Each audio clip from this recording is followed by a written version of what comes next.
दोस्तों, यह बात उन दिनों की है जब मेरी आयु लगभग 26 साल की थी।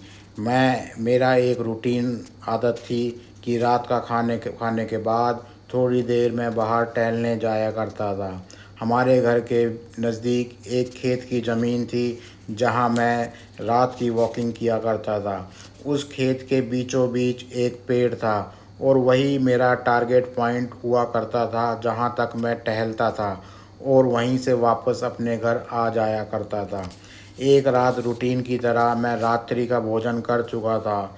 मैंने अपना पैजामा और टी शर्ट पहना और टहलने के लिए निकल पड़ा। मैं जैसे ही लगभग 100 कदम चला था और खेतों के पास पहुंचने वाला था, मुझे पीछे से एक आवाज़ सुनाई दी। वो आवाज़ श्श करके थी, जैसे मुझे कोई इशारे से बुला रहा हो। लेकिन मैंने कोई ध्यान ना देते हुए आगे चलता रहा। यह लगभग रात के 10 बजे का वाक़या है। लेकिन जब यह श्श की आवाज़ दोबारा आई तो मैंने पीछे मुड़कर देखना चाहा, परंतु मुझे वहाँ कोई नज़र नहीं आया और मैंने भी सोचा शायद यह मेरा वहम है।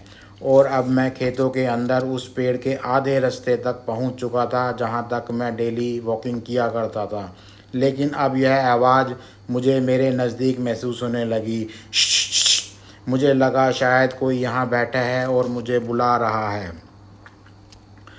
लेकिन वहाँ कोई नहीं था। मैं काफ़ी असहज और डरा हुआ महसूस करने लगा और मैंने निर्णय लिया कि मुझे यहीं से वापस लौट जाना चाहिए। जैसे ही मैं वापस घर की ओर मुड़ा, यह आवाज़ मेरे पीछे पीछे भागने लगी, मानो पीछे से कोई मुझे बुला रहा हो, श्श करके मुझे पीछे पीछे आ रहा हो। मैंने आओ न देखा ताओ और वहाँ से ज़ोरों से भाग खड़ा हुआ। जब मैं घर पहुँचा तो मैंने ये पूरा वाक़या अपने घर में बताया। सभी लोग मेरा मजाक उड़ाने लगे और कहा कि यह कोई जानकार होगा जो मुझे मजाक कर रहा होगा, पर यह मेरा वहम होगा। लेकिन सच मानो दोस्तों, ना तो ये मेरा वहम था और ना ही कोई जानकार मेरे से मजाक कर रहा था।